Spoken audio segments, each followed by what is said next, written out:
आज हम चर्चा करेंगे आदर्शवाद की आलोचनात्मक समीक्षा। प्रत्येक सिद्धांत या विचारधारा का अपना महत्व होता है तथा उसका पक्ष और विपक्ष भी होता है। राजनीति विज्ञान में अनेक राजनीतिक विचारधाराओं का प्रतिपादन होता रहा है। आदर्शवाद भी उनमें से एक महत्वपूर्ण विचारधारा है जिसने राजनीतिक चिंतन के क्षेत्र में अपनी महत्वपूर्ण छाप छोड़ी है।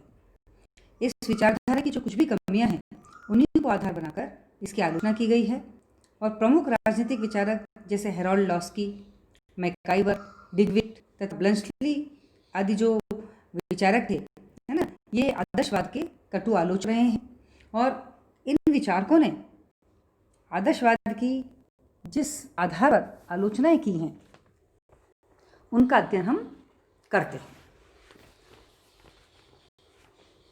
जैसे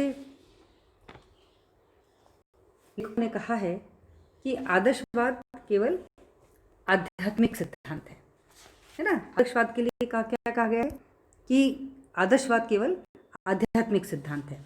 कि क्यों कहा गया ऐसा? कि जिस राज्य की कल्पना वे करते हैं वह केवल स्वर्ग में ही संभव है। ये एक तरह से भावुकता से ओतप्रोत आध्यात्मिक सिद्धांत है ना। ऐसा जो राज्य है वो धरती पर नहीं हो सकता। जैसा कि लॉस्की कहते हैं कि जिस राज्य की व्याख्या बोसांके करता है वह केवल विचारों की चार दीवारी में ही पाया जा सकता है, वह वास्तविक वस्तु नहीं है। और लॉस्की ने भी कहा है कि आदर्शवाद एक नैतिक सिद्धांत है जो मनुष्य की प्रवृत्ति व उसकी भावनाओं का केवल सुंदर चित्रण कर सकता है। तो आदर्शवाद की जो आदर्शों की जो सत्य की समस्या का समाधान नहीं कर पाते, आदर्शवाद कहते हैं कि जो सत्य है वही विवेकशील है और जो विवेकशील है वही सत्य है ना। उनका ये कथन है वो भी बिल्कुल सही नहीं है, क्योंकि व्यवहारिक जीवन में यह सत्य नहीं हो सकता। जो विवेकशील है वह सत्य है और जो सत्य है वह विवेकशील ही होगा, ऐसा नहीं है। आदर्शवाद एक तरह से कल्पनाशील दर्शन है जो सुख व दुख की कटु अनुभूतियों तथा स्पष्ट तथ्यों को हमसे दूर रखता है। इसे कहते हैं कि वास्तविकता से बहुत दूर है तथा एक प्रकार से एक पूरी कल्पना है। दूसरी जो उसकी आलोचना की जाती है, व्यक्ति तथा राज्य के मध्य सावेवी संबंध है ना। कि मैकाइवर, हाउस व जोड़ ऐसे विद्वान हैं जिन्होंने आदर्शवाद के जो सिद्धांत है ये सावेवी स्वरूप माना है राज्य का, इसकी आलोचना की है। उन्होंने कहा है कि राज्य केवल व्यक्तियों की इच्छा पर आधारित है। यह कथन तो बिल्कुल ही मूर्खतापूर्ण है कि किसी गाड़ी के पीछे घोड़े जोतना। कोई गाड़ी चल रही है उसके पीछे घोड़े जोत के क्या करें, गाड़ी तो अपने आप ही चली। तो व्यक्ति की स्थिति राज्य में शरीर के अंग की भांति नहीं है। प्रत्येक अवयव का स्वतंत्र अस्तित्व नहीं होता, जबकि प्रत्येक व्यक्ति का स्वतंत्र अस्तित्व राज्य के अभाव में भी संभव है। राज्य नहीं होगा तभी व्यक्ति तो अस्तित्व होगा ही। और आदर्शवादियों का यह विचार भी भ्रमपूर्ण है कि व्यक्ति की स्थिति राज्य में समुद्र में जो राज्य रूपी समुद्र है उसमें एक बूंद की भांति है। जैसे हॉबहाउस ने अपनी पुस्तक metaphysical theory of the state, है ना, उसमें लिखा है कि राज्य का व्यक्तित्व उसके सदस्यों की अपेक्षा अधिक महत्वपूर्ण है। यह उचित नहीं है। राज्य का जो व्यक्तित्व है वो व्यक्तियों की अपेक्षा ज़्यादा महत्वपूर्ण है, ये उचित नहीं है। हम परिवार की प्रसन्नता तथा महानता को उसके सदस्यों से पृथक नहीं मान सकते। तो राज्य व्यक्तियों से पृथक व ऊंचा कभी नहीं हो सकता और व्यक्ति स्थिति एक घटक जैसी भी नहीं हो सकती। व्यक्ति में चेतना, विचार, सद्गुण ये सब पाए जाते हैं। तो ये सब तत्व क्या है, ये घटकों में नहीं होते हैं। चेतना, विचारों को घटक में हम बांट नहीं सकते हैं। तो राज्य में व्यक्ति की जो स्थिति है इतनी दयनीय नहीं हो सकती जितनी कि आदर्शवाद ने बताई है। देखिए, उन्होंने कहा है कि राज्य साधन है, साध्य नहीं। क्या कहते हैं आदर्शवादी? कि राज्य को साध्य और व्यक्ति को साधन मानते हैं। और उनका क्या कथन है कि वर्तमान राजनीतिक जगत के लिए जो एक गंभीर त्रुटि कही जा सकती है व्यक्ति को साधन मानना, है ना। जो आलोचक इसकी आलोचना करते हैं कि राज्य साधन नहीं है और व्यक्ति साधन नहीं है, राज्य साधन है और व्यक्ति क्या है, साध्य है। तो राज्य का उद्देश्य व्यक्ति को सुखी व संपन्न बनाना होता है। राज्य की सफलता व प्रशंसा उन व्यक्तियों पर निर्भर होती है जो प्रशासक होते हैं। तो राज्य का जो संचालन है वो किसके द्वारा किया जा रहा है? व्यक्तियों द्वारा ही किया जाता है। राज्य व्यक्ति के लिए नहीं है, बल्कि व्यक्ति राज्य के लिए है ना। व्यक्ति के अभाव में राज्य का अपना कोई पृथक अस्तित्व नहीं होता, तो सार्वजनिक हित में ही राज्य का हित होता है। राज्य की उत्पत्ति मनुष्यों की आवश्यकता के कारण हुई है, न कि मनुष्य की उत्पत्ति राज्य की आवश्यकताओं के कारण हुई है, ठीक है ना। तो राज्य व्यक्ति के लिए होता है, व्यक्ति राज्य के लिए नहीं होता। राज्य और समुदाय अपने आप में क्या है, साध्य। अगली जो आलोचना की जाती है, सामान्य इच्छा का सिद्धांत जो है वो अनुचित है ना। सामान्य इच्छा, जैसा कि रूसो ने बताया था ना, सामान्य इच्छा किसे कहते हैं कि आदर्शवादी क्या करते हैं, व्यक्ति की इच्छा को भी दो भागों में विभाजित करते हैं, एक तो आदर्श इच्छा और दूसरी यथार्थ इच्छा। तो आलोचकों का कहना है मनुष्य की इच्छा एक ही होती है और उससे कभी विभाजित नहीं किया जा सकता। जिस प्रकार हम शरीर को दो भागों में विभाजित नहीं कर सकते, है ना, अगर दो भागों में विभाजित कर देंगे तो हमारा शरीर जीवित नहीं रह सकता, ठीक उसी प्रकार मनुष्य की इच्छा को भी हम विभाजित नहीं कर सकते, है ना। और मानवीय इच्छा केवल व्यक्तिगत होती है, इससे अधिक कुछ नहीं होती। तो समाज की सामान्य इच्छा जैसी कोई चीज वास्तविक जगत में तो संभव नहीं है। तो सामान्य इच्छा को भी सामान्य इच्छा पर जोर दिया, लेकिन आलोचक उसकी भी आलोचना करते हैं। ग्रीन तो कहते हैं कि सामान्य इच्छा खतरनाक सिद्ध हो सकती है, क्योंकि एक व्यक्ति सामान्य इच्छा को प्रकट कर सकता है। सामान्य इच्छा राज्य को निरंकुश बनाती है। राज्य सदैव मनुष्यों की इच्छाओं का क्या करते हैं, दमन करते हैं। तो आदर्शवादी व्यक्ति को एक तरह से पंगु बना देते हैं, अपंग बना देते हैं। सामान्य इच्छा का सिद्धांत मानवीय सभ्यता एवं संस्कृति के लिए अनिष्टकारी है। अतः आदर्शवादियों की सामान्य इच्छा का जो सिद्धांत है वो मानव के कभी हित में नहीं हो सकता। जैसा कि हॉब्सन ने कहा है कि सामान्य इच्छा का विचार एक प्रजातंत्रात्मक राज्य में अनुदारता उत्पन्न करने में सहायक सिद्ध हो सकता है। जिस समय तक कोई स्पष्ट क्रांति नहीं होती, उस समय सरकार की इच्छा या स्वीकृति की अपने को अधिकारी समझ सकती है। क्या कहा उन्होंने कि जिस समय तक कोई क्रांति होती तब तो ठीक है, और उस समय तक सरकार की जो इच्छा है, जो सरकार जो स्वीकृति है ना, वही अपने आप को इसका अधिकारी समझती है। तो कहा है उन्होंने कि सामान्य इच्छा जो है वह एक तरह से अनिष्टकारी सिद्ध हो सकती है। राज्य और समाज एक रूप नहीं है। क्या कहा है उन्होंने कि राज्य और जो समाज है वो एक रूप नहीं है। कैसे एक रूप नहीं है? कि आदर्शवादियों का विचार है कि राज्य में समाज समान है, राज्य और समाज जो है वो समान है, एक तरह से भ्रामक तथ्य है, क्योंकि समाज और राज्य समान नहीं होते। राज्य व समाज की उत्पत्ति व चरित्र तथा प्रकृति दोनों में बहुत अंतर पाया जाता है। राज्य समाज का ढांचा है, परंतु वह समाज नहीं हो सकता, है ना। और इतिहास इस बात का साक्षी है कि कई समाज बिना राज्य के भी रहे हैं। और राज्य का जो आधार है शक्ति है, तो समाज का आधार क्या है? सहयोग है। राज्य राजनीतिक जीवन का प्रतीक है, तो समाज व्यक्ति के संपूर्ण जीवन का प्रतीक है। राज्य सार्वभौमिक होता है, तो समाज कैसा है? नैतिक होता है। तो राज्य के तत्व क्रमशः भूमि, जनसंख्या, सरकार, संप्रभुता, है ना, ये सारे चारों राज्य के तत्व हैं। तो और समाज के तत्व कौन से हैं? समूह है, समुदाय है। तो तत्व, प्रकृति, उत्पत्ति, इसके आधार पर भी राज्य और समाज में बहुत अंतर पाए जाते हैं।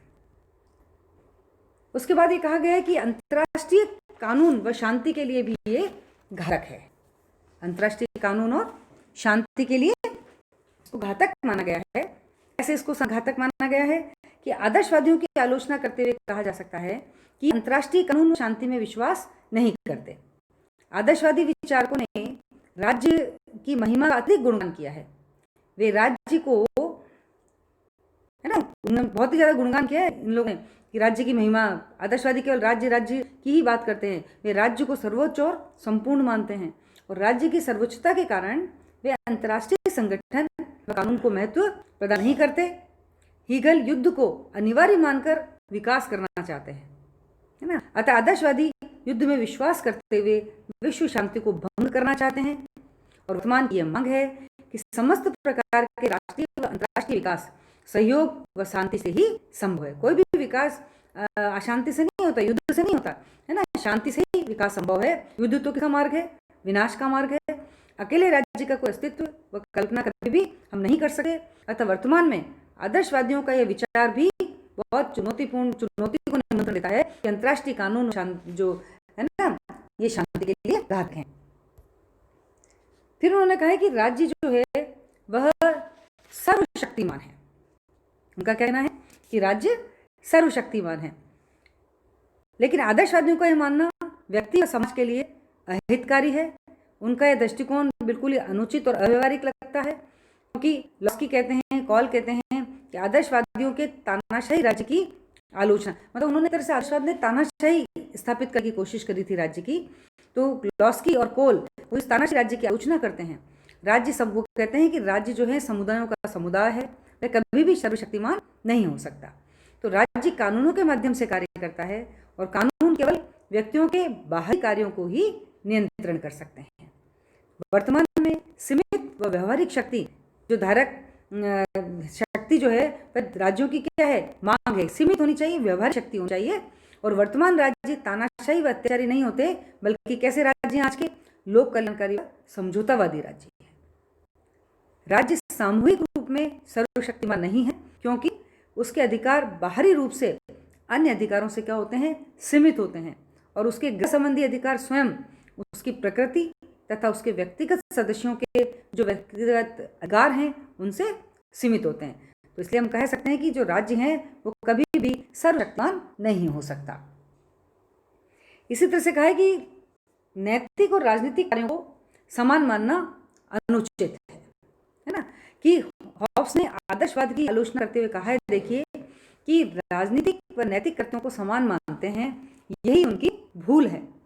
राजनीतिक कर्तव्य व नैतिक कर्तव्यों में तो दिन रात का अंतर है। राजनीतिक कर्तव्यों का जो संबंध है वह शक्ति पर आधारित है, तो नैतिक कर्तव्यों का जो संबंध है वो आध्यात्मिक जगत से होता है। तो जो तथ्य कानूनी रूप से सही हो वह नैतिक रूप से कभी सत्य नहीं हो सकते। कानून अलग चीज है, नैतिकता अलग चीज है। जो तथ्य नैतिक रूप से सत्य हैं वो कानूनी रूप से भी सत्य नहीं हो सकते, दोनों का कोई भी वाइसा वर्सा नहीं है। यदि हम राजनीति व नैतिकता को एक मान लें तो मानवीय जीवन का जो संतुलन है वो बिगड़ सकता है, और कानूनी कर्तव्य व नैतिक उत्तरदायी की जो समानता है उससे तो जीवन एक तरह से मृत जीवन बनता है ना। और नैतिकता व राजनीतिक कर्तव्य एक होते तो भारत कभी स्वतंत्र नहीं हो सकता था। तो यह ठीक ही है कि राजनीतिक कर्तव्य व नैतिक कर्तव्य कभी भी एक नहीं हो सकते, है ना। राजनीतिक कर्तव्य और नैतिक कार्यों में बिल्कुल अलग अलग होते हैं। देखिए, हमने देखा कि सभी जो विचारक हैं, जो आलोचक हैं, उन्होंने इसकी कटु आलोचना की है, लेकिन इसका यह अर्थ नहीं है कि आदर्शवाद में कुछ अच्छाइयाँ ही नहीं हैं, है ना।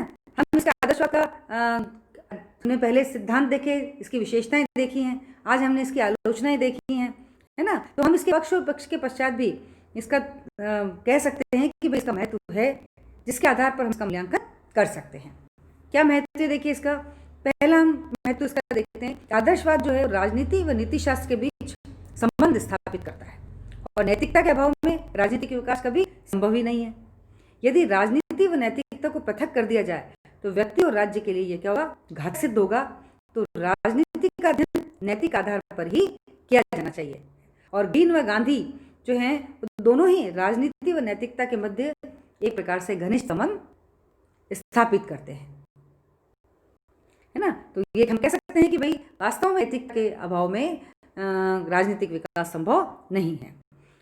दूसरा कहा गया आदर्शवादियों जो है ये जो जीवधारी वाला कला वाला सिद्धांत है वो उसकी भी आलोचना की गई, लेकिन ये तो एक ऐसे सत्य ही है कि समाज और राज्य के अभाव में व्यक्ति का विकास कभी भी संभव नहीं है। इसलिए उनका साविव सिद्धांत भी कुछ रूप में सत्य है।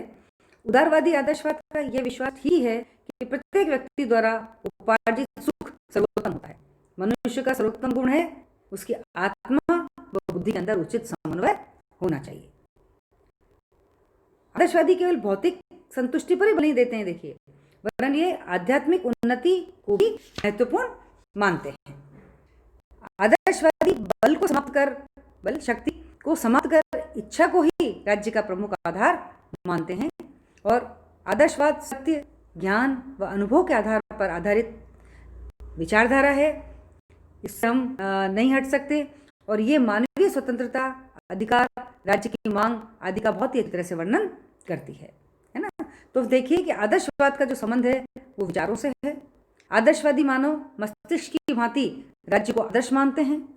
ये राज्य के आध्यात्मिक रूप पर अधिक बल देते हैं और इनके अनुसार आत्मा ही संसार की वास्तविकता है, अन्य समस्त वस्तुएं आत्मा की ही छाया हैं। तो अरस्तु का भी ये कथन है कि व्यक्ति एक सामाजिक प्राणी है और यहाँ से ही आदर्शवाद क्या होता है, प्रारंभ होता है। रूसो तथा जर्मनी के जो विचारक हैं हीगल, फिक्टे, कांट, है ना, की गोदी में ये बड़ा होकर तथा इंग्लैंड विचारक ग्रीन, बेडले, बोसांके की उंगली पकड़कर चलना सीखते हुए तथा इन विचारों का ज्ञान पाकर स्वयं को परिपक्व करके आदर्शवाद क्या बना है, वयस्क बना है ना। अरस्तु से इसने जन्म लिया और बोसांके और इनके उंगली पकड़कर ये जो है परिपक्व हुआ आदर्शवाद, इसलिए ये वयस्क माना जाता है अब। और इनके अनुसार राज्य शक्तिशाली, लोक कल्याणकारी व नैतिक संस्था है। ग्रीन ने व्यक्तिवाद को नैतिकता व सामाजिकता प्रदान की तथा आदर्शवाद को सभ्य और सुरक्षित बनाया। आदर्शवाद के कुछ सिद्धांत वर्तमान में भी बहुत ही उपयोगी हैं, प्रासंगिक हैं और वर्तमान विश्व के सभी राष्ट्रों की सैद्धांतिक राजनीति के सफलतम संचालन में आदर्शवाद के उपयोगी सिद्धांत का बहुत ही बोलबाला है। भारत की जो राष्ट्रीय राजनीति है वह भी इससे अछूती नहीं हो सकती। अतः भारत ही नहीं, विश्व की समस्त राजनीतिक संस्थाएं आदर्शवाद का पालन कर अपनी समस्याओं का समाधान कर रही हैं तथा अपना विकास कर रही हैं। अतः भारत ही नहीं, विश्व की जो राजनीतिक संस्थाएं हैं वह सभी आदर्शवाद की ऋणी हैं।